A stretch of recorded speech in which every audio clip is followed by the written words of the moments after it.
200吨的高超音速飞机，快速实现洲际飞行。如果它携带的不仅仅是旅客，未来的战争会是什么样？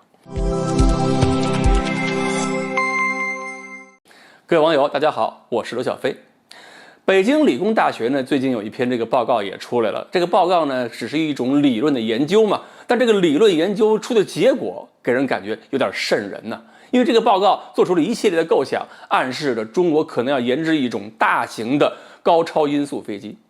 高超音速飞行器呢，我们都很熟悉了，分3种，一种是我们说的水飘弹，就是这种载入式水飘弹；再一种呢是弹道比较低一点的，就是高超音速巡航导弹；第3种呢就是高超音速的这种飞机。那么按照这种分法的话呢，显然北京理工大学说的这种高超音速飞机属于第3种。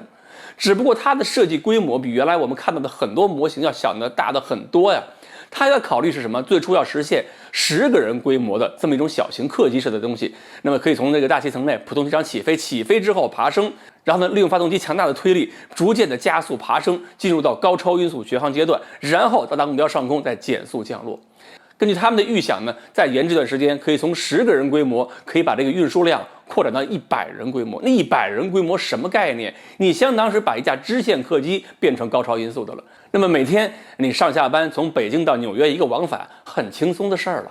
那么你翻过来想，100人的规模，因为人在天上嘛，要进行飞行的话，可能需要很多配置的东西，要有座椅啊，要有生存维生条件，那个重量可不小。但如果说我上面带的不是人呢，没有这些个维生的设备呢，仅仅是货物载荷量呢，你进行一个高超音速的运输，这个效率也是相当高了。只不过你考虑价格的话，你这么高的飞行成本用来运香蕉、运螃蟹恐怕不太合适吧？那么这么快速的运输，运什么合适？我想很多关注于军事的朋友都能想象得到，这种运输方式运什么最好了。我想很多朋友也想到了，高超音速飞行器一个重要特点是飞行轨迹可控，而弹道或者说飞行轨迹很难以预测，对于防御方、拦截一方非常难对付。如果这不是一个客机，是一个高超音速的一个轰炸机，那还了得。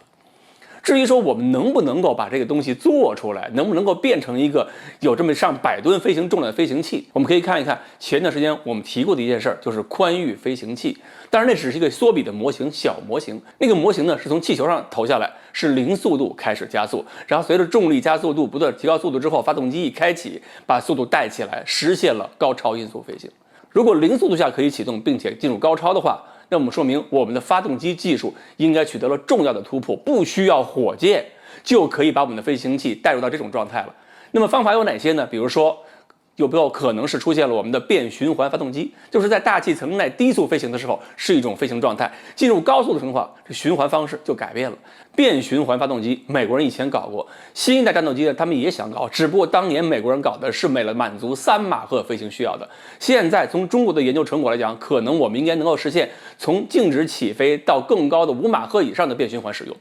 或者呢，就是一种新的我们以前说过的新的一种超燃发动机，就是在我们亚音速飞行过程中，我们已经在发动机内部率先实现了超燃，在里边加了一个小火箭，把整个燃烧的速度提高起来之后，产生巨大推力，内部先超燃，然后产生巨大推力，带动整个发动机，带动飞行器进入一个更高的速度。不论哪种方案呢，就是我们看到中国就已经拿出了相当的技术储备，而这种技术储备就有可能让中国率先的把更大的飞行器带入到高超实用状态。那么按照北京理工大学的设想呢，这种高超音速飞行器除了作为一种洲际飞行的货运也好吧，运输人员也好，它还能做一种平台，这个平台飞到高空之后还能作为一种航天发射的载具，这个用途就更广了。虽然说本科生的论文吧，可能是那种奖学金论文，脑洞开的比较多，但是我们也希望北京理工大学通过对学生的培养和对科研那种不断的精进，能够让我们在航空器的研制或者武器装备研制上能够获得更多的人才。好，关于北京理工大学这份研究报告呢，我们今天就聊到这里，欢迎大家继续关注我们的栏目，